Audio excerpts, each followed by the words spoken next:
Salve rapaziada, bom dia, boa tarde, boa noite. Fazendo mais um vídeo aí pro canal. Bom, hoje eu vou contar uma história para vocês que aconteceu bem recentemente, né?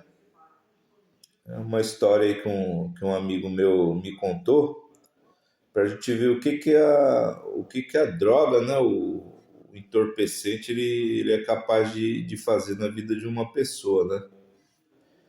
Bom, esses tempos atrás aí eu consegui uma oportunidade de trabalho, né?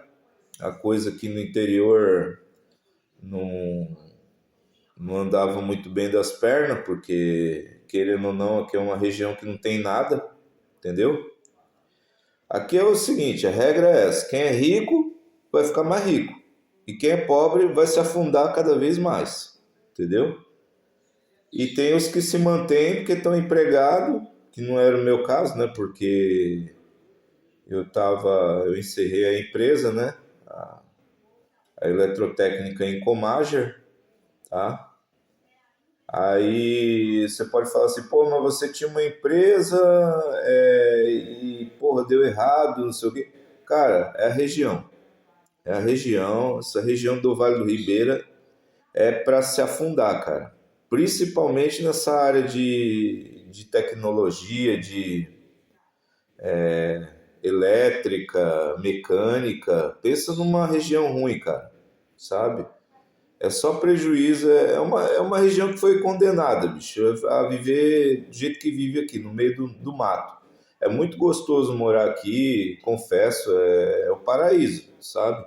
Você tem lugar para pescar, você tem cachoeiro, você tem praia, você tem lugares para acampar, você tem dunas, você tem tudo que você quiser aqui, cara, em termos de uma vida ligada à natureza, né? Mas assim, uma vida ligada ao trabalho e à renda, aqui, pelo amor de Deus, cara. Eu tenho vivido aqui, já vai para o quê? 20 anos, mais de 20 anos, e é só se arrastando, só se arrastando, se arrastando. Esses dias aí eu tive lá em São Paulo, né, que eu vou até contar a história, e eu olhei assim, eu falei, cara do céu, se eu tivesse com a minha estrutura que eu tenho aqui no interior, a minha estrutura e o conhecimento que eu adquiri ao longo dos anos, né? Eu hoje eu estaria muito bem de vida, né? Mas enfim, né? Não é para ser, não vai ser, porque ou você assovia ou você chupa a cana, né? Agora nesse momento não tem como eu chegar lá e montar uma empresa pagando aluguel, isso aí totalmente fora de questão. Pois é, então, eu arrumei um emprego, arrumei pela internet esse emprego e o cara falou, pode vir trabalhar, né? Você tá contratado. E São Paulo, o custo de vida está um absurdo, né? Tanto a alimentação quanto a parte de moradia lá tá um absurdo, um absurdo. E a única opção que eu tinha, né, com as condições que eu tinha, era começar numa pensão, tipo hostel, com um quarto compartilhado, que era o mais barato, né? Aí eu fui pro primeiro hostel e conheci uma galera lá, né? E esse tipo de lugar, galera, eu vou falar pra vocês, tem todo tipo de gente. E cada um com uma história mais triste que a outra, sabe? Cada um tem uma história e nenhuma história boa. Nenhuma, sabe? É cara que perdeu família, é cara que entrou no mundo das drogas, é cara foragido da polícia, é cara. Meu, é todo tipo de gente. Era cara que tava morando na rua e a prefeitura pagou o cara lá, colocou ele num programa social e coisa e tal. Só gente com problema. E eu era mais um, né? Também tava com problema, diferente do deles, né? Meu problema é financeiro, mas não deixa de ser um problema também, né? Então eu tava no meio dos problemáticos lá. E eu conheci um cara lá, meu, que ele virou um grande amigo meu, E ele contou a história dele, cara. A história dele é uma história que eu achei assim incrível, né? E eu decidi colocar aqui no canal para que sirva de reflexão para todo mundo, né? Ele era um cara que ele é da área de marketing, né? Ele é da área de marketing. Ele é um cara que fala inglês fluente. E ele, num certo momento da vida dele, ele estava numa carreira internacional. Ele foi para a África, né? Ele foi fazer alguns trabalhos lá na África. Só que ele já tinha feito trabalho com as maiores empresas aqui do Brasil, Volkswagen. Ele contou os trabalhos de marketing que ele fez, sabe? Ele disse que trabalhou também com o Leonardo DiCaprio, né? Ele fez o marketing do filme Diamantes de Sangue. E, enfim, ele estava rico. Ele estava rico, ele tinha muito dinheiro. E ele me contou, né, que no meio desses caras que têm dinheiro, tem muita festa, né? Eles fazem muita festinha, essas festinhas de bacana, né? Champanhe a rodo, tudo bom e do melhor, tal. E, e diz que lá os caras apresentaram para ele a cocaína, né, a droga, né? E ele começou a fazer o uso da tal da cocaína. Começou a usar. E ele me falou assim, ele falou, Leandro, você não sabe o que é droga, cara. Você não sabe o que é a droga. A droga é um negócio que ela é fora do normal, assim, do nosso planeta. Ela é uma coisa que vai te destruindo aos poucos, só que ela não tem pressa nenhuma. Ele falou, é um negócio que o diabo criou, cara, que ele criou para destruir o ser humano, e é incrível, porque ela não tem pressa nenhuma, nenhuma, nenhuma. Ela é um negócio que vai destruindo você passo a passo, bem devagarzinho você vai se afundando. E ele chegou uma hora que, por conta do uso das drogas, né? Talvez até misturar com uma condição do corpo dele, não sei. Eu sei que ele disse que perdeu os rins. Perdeu os rins dele entrou em colapso. E ele, na época, ele estava na África. Ele começou a ter problemas também com o sócio dele lá da empresa que eles tinham, né? Porque ele depois foi montar a própria empresa dele, aí tinha um sócio, aí não estava dando certo com o sócio, mas para piorar a situação deu esse problema no rim dele e ele foi obrigado a gastar todo o dinheiro que ele tinha com tratamentos, porque ele não conseguia sair da África, embarcar no avião e vir para o Brasil, porque ele disse que ele estava pele e osso. Ele ficou pele e osso, ele ficou entre a vida e a morte e foi um desespero tão grande porque ele chegou na ele chegou numa situação que ou ele gastava o que ele tinha e ficava vivo, ou ele guardava tudo e morria, né? Deixava numa conta do banco para depois alguém usar o dinheiro dele. E ele optou, lógico, né, pela vida dele, né? Porque, enfim, né, não adianta nada um morto com 200 milhões na conta lá, não tem sentido nenhum, né? E aí eu perguntei para ele, mas por que você não entrou dentro de um avião, cara? E ele falou, cara, eles não deixam você entrar no avião se você tiver numa condição de saúde deplorável igual eu tava. Porque ele falou assim, suponha que você tá vindo lá da África para o Brasil. Aí no meio do oceano você passa mal. Eles são obrigados, a companhia aérea, o avião, eles são obrigados a desviar o voo até a cidade mais próxima, onde tiver socorro, né, para socorrer você. E eles vão levar aquelas 200 pessoas que estão lá no avião, tudo junto, e vai ter que pagar alimentação para os caras, vai ter que fazer desvio da rota, vai atrasar tudo, enfim, vai virar um transtorno, um prejuízo monstruoso para a companhia aérea.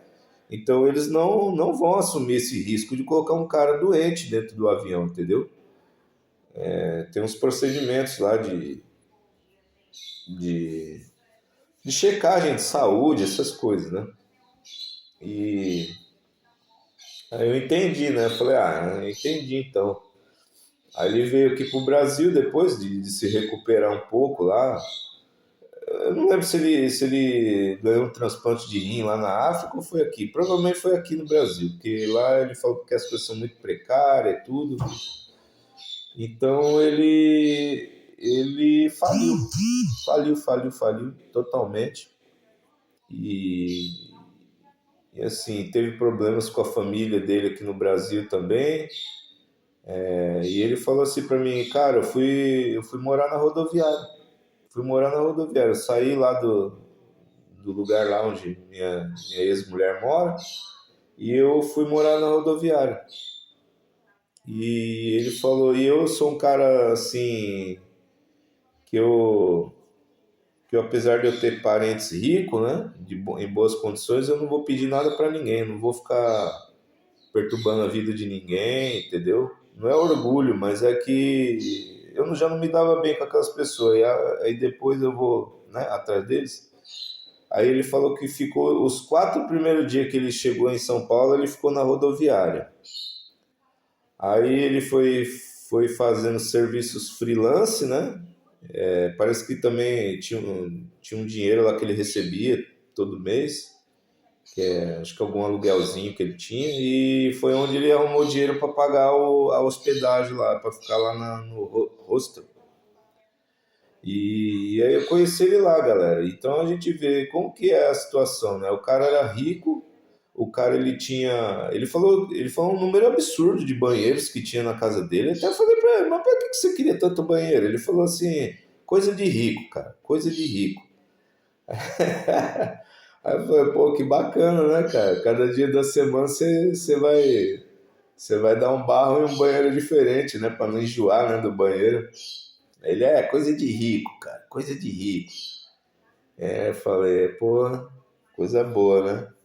E hoje ele tá lá, galera, ele tá se recuperando, né? Ele falou assim, pois é, cara, você é um cara mais rico que eu, porque você pelo menos tem pra onde voltar, né? Ou seja, a gente tinha a casa aqui no interior, né? Onde a gente mora. E ele falou, e eu não tenho pra onde ir, é daqui pra rua. Mas ele começou a. Eu dei alguns conselhos para ele deu alguns para mim também, né? E, e aí eu incentivei ele, eu falei, cara, ele também ele ganhou um problema na vista que ele não enxerga quase nada. Ele não enxerga quase nada. A nossa vida lá era uma bagunça, porque ele ia lavar a panela lá e ele não enxergava direito, a panela voltava tudo suja, tudo cheio de resíduos, sabe, de comida. Aí ele começou, aí eu vi ele fazendo comida assim, ele me oferecer, Leandro, come aí. Eu falei, cara, não, muito obrigado.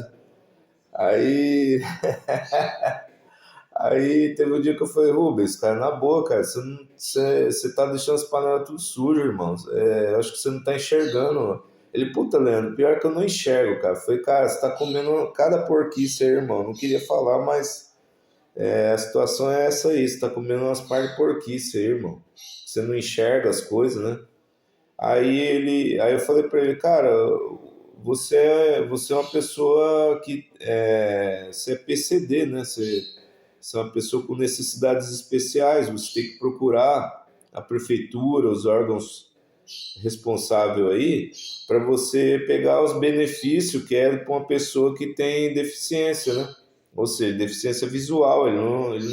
A visão dele acho que é de uns 40% mais ou menos. 60% da visão dele ele não tem mais. Também decorrente desses problemas todos aí de saúde que ele teve, né? E, e assim, aí ele falou, é verdade, Leandro, vou procurar isso aí. Aí ele conseguiu passagens de metrô e ônibus gratuidade no transporte, já melhorou muito a situação dele. E ele, por ser um cara muito inteligente, porque ele tem curso superior, formação em marketing, fala inglês fluente, ele foi trabalhar nos lugares lá, negócio de freelance, sabe? E o pessoal já cresceu os olhos nele, né? Falou, pô, pá, esse cara aí é diferenciado, né? Aí ele contou para mim que ele já estava começando a ter problema com o pessoal que trabalha na empresa lá de freelance lá, porque o mundinho daquela gente é aquilo ali, entendeu? E aí os caras veem um cara, né, de um certo nível, já começa a se sentir incomodado porque tem cara que tá ali patinando no seco ali, sei lá quanto tempo, né? E tá achando que a empresa valoriza tempo de serviço. Quando na verdade a empresa valoriza, às vezes é outras coisas. Tem algumas que valorizam. O cara é nosso patrimônio, né? Eu já ouvi gente falar assim, não, isso aí é patrimônio já. Esse aí tem que ser tratado diferenciado. Agora tem empresa, meu amigo, que não tá nem aí não pra você ser patrimônio. O cara é visionário. O cara fala assim, opa, mas peraí, cara. Esse cara ele fala inglês, ele tem conhecimento de marketing, de repente eu posso usar ele para fazer uma propaganda de marketing, uma parte de divulgação. Eu posso usar ele como uma espécie aí de representante comercial, ele fala inglês, ele já vai ter contato com pessoas de um nível aquisitivo maior. Talvez eu consiga colocar minha empresa num contrato com um americano ou com alguém de outras partes do mundo, porque a gente sabe que inglês é falado em várias partes do mundo, né? Só o idiota do brasileiro que não sabe disso. Brasileiro médio, né? Não é geralzão, porque tem muito brasileiro que é esperto e sabe disso. Mas o brasileiro médio só sabe de carnaval, cervejinha e churrasquinho e enfim, né? Então ele começou a se sentir incomodado com isso, né? Aí eu falei, cara, esse é o maior problema de toda empresa, né? Não é só dessa aí que você tá, não. A maioria das empresas tem esse problema aí, porque o pessoal é invejoso, né? O pessoal ele não quer estudar, evoluir, ele prefere mirar a metralhadora dele de inveja no cara que está do lado, principalmente se o cara é novo, né? Se você está menos tempo que o sujeito tá na empresa, o cara já fala assim, opa, tá tomando nosso espaço aqui, meu. Você tá tomando a nossa área aqui, isso aí não vai ficar bom não. Aí começa aqueles conflitos, né? Começa a sabotagem, começa a falar mal do cara, inventar história que não existe, tentar descredibilizar o cara, né? Acabar com a reputação da pessoa. E, enfim, galera, essa é uma história, uma das muitas histórias que eu tenho, né? Desse camarada aí, né? Que ele era rico e depois foi parar não digo na sarjeta, né? Mas foi parar numa situação bem complicada, porque não é fácil, galera, você morar num lugar com um monte de gente estranha e, e assim, é problema de cara que tá revoltadinho com a vida e você acende uma luz, o cara já se revolta, entendeu? Pô, tá acendendo a luz, não sei o quê. Tá certo que dentro do hostel, para evitar esse tipo de coisa, tem algumas regras, né? Por exemplo, a luz até 10 horas da noite é livre. Você pode acender e apagar a luz a hora que você quiser. E você pode acender a luz também a partir, acho que das 6 da manhã. Tem a questão também de conversa, de barulho, entendeu? Você não pode ficar falando depois das 10 da noite, é silêncio absoluto, meu. Entendeu? Você quer conversar com alguém, você tem que chamar o cara fora do quarto e ir lá numa área de convivência lá para conversar com a pessoa, entendeu? Você não pode chegar e ficar conversando dentro do quarto. A não ser que seja todo mundo amigo, entendeu? Coisa que geralmente não acontece nesse tipo de ambiente, tá? Sempre vai ter um cara ali que não vai com a tua cara, que se sente incomodado com a sua presença ali, ou que está tendo algum tipo de problema, que nem eu tive lá e os outros também tinham, né? Isso aí eu vou contar em outras histórias aí. Então, é assim, galera. A gente não sabe o dia de amanhã, essa é a verdade, né? Hoje você está aqui num patamar bom, daqui a pouco você está lá na lata do lixo, meu. Sabe? Você está catando lixo. E é muito triste isso aí, né? Mas acontece muito, viu? É raro, mas acontece muito. Então é uma coisa para se pensar, né? A vida da gente, né? Qual que é o dia de amanhã? Será que eu sou melhor que alguém, né? E às vezes você está aí com a conta bancária muito boa, morando num palácio, e daqui a pouco acontece alguma coisa que te joga lá no cemitério, e enfim, né? É uma porcaria, né? Então, essa é a história aí do meu amigo aí. É lógico que eu não vou falar o nome dele, não vou falar quem é, onde ele tá, o que tá fazendo, não vou falar nada disso, porque é uma coisa, né, chata, né? Mas foi uma história aí que me fez pensar bastante, né? Nas coisas, né? E eu achando que minha situação tava ruim, porque eu saí daqui de casa, do interior, fui pra capital pra trabalhar, né? E como ele falou, você é mais rico que eu. Você tem para onde voltar, eu não tenho. Eu tenho que ficar aqui. Tanto é que eu já voltei para casa, estou aqui. Já arrumei um emprego aqui na região, que foi até um negócio que aconteceu misteriosamente, né? Porque eu fui atrás de uma coisa e no final aconteceu outra. Melhor ainda. Então, a gente que confia em Deus, né? A gente sabe que, como é que diz aquele ditado? Deus escreve certo por linhas tortas, né? Aí você fica sem entender, mas como que pode, cara? Eu tava sem esperar um negócio e aconteceu, né? Então é assim a coisa. Beleza, galera? Fiquem com Deus aí. Eu vou procurar fazer uns vídeos bacana aí pro canal aí conforme for passando o tempo, que agora eu vou ter mais tempo à disposição, beleza? Um abraço, falou!